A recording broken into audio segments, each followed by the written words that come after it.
During the day, it may look like nothing more than a block of wood, plain and ordinary. But at night, when light begins to shine through its windows, this tiny house shows a completely different face. It is hard to imagine, but what you are about to see was once only a simple log, cut from the forest. With patience, and with countless strokes of the blade, that log slowly transforms into a fairy's home. Every creation begins with a plan, and here the plan is drawn directly onto the surface of the wood. A doorway, the cross-shaped windows, and even the smallest decorative curves are carefully marked with pencil lines. These lines may look simple at first, but each one is a promise, a guide that will shape every step of the work ahead. From these marks, the fairy house begins its journey. I own nearly 50 carving tools, but for this project I selected around 20 of them. Each chisel and blade plays its own role, and none of them are chosen without reason. The wide chisels cut away the heavy parts of the log, shaping the body and the base. The thinner blades carve out the delicate areas, like the bars of the windows, the rounded frame of the door, and the tiny decorative patterns that bring the walls to life.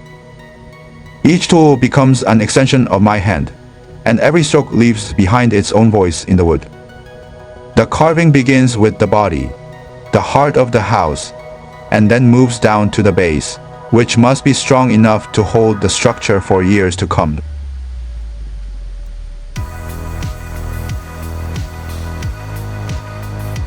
Each stroke of the blade removes a little more of the log, and at the same time, reveals a little more of the house hidden inside. The lattice windows are carved slowly, one line at a time, so thin they appear fragile, yet strong enough to endure. The round windows appear simple, but balancing the depth and smoothing the circle evenly demands hours of work. The front gate, the largest and most intricate feature, must be perfectly balanced and carefully measured. A single mistake here could ruin the entire face of the house. The patterns above the door, the lines along the walls, even the smallest scratches, all of them carry meaning. This is not mass production, and it is not rushed.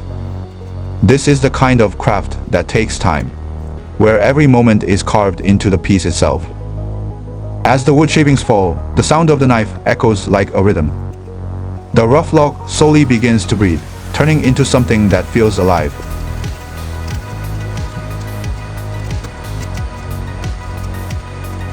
Piece by piece, detail by detail, the fairy house takes form.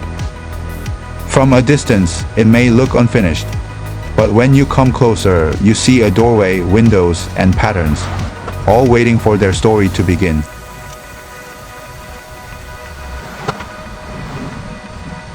Even without fire or oil, the raw wood holds a natural beauty of its own, a quiet light shining inside the grain.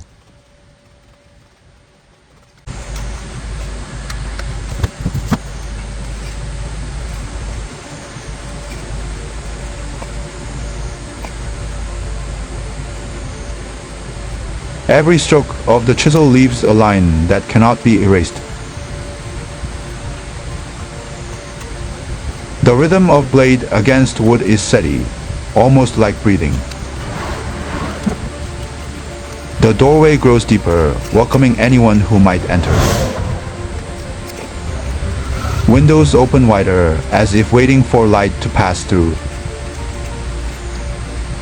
The roof begins to curve gently, shaped by patient, careful hands. Time moves slowly here. Minutes feel like hours, hours like days. But with every passing moment, the fairy house takes another breath of life.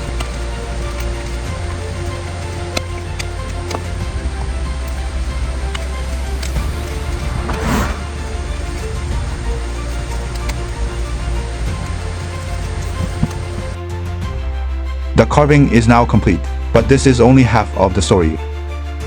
The true character of the fairy house has not yet appeared, because what gives the wood its soul is still missing. In the next episode, fire will take over. A powerful gas tank torch will burn the surface deeply. A pistol-shaped torch fueled by gas injection will carve the grain with strength. And finally, a small pen torch will bring out the finest details. 3 torches. 3 flames, each with its own purpose. Only through fire will this fairy house truly come alive.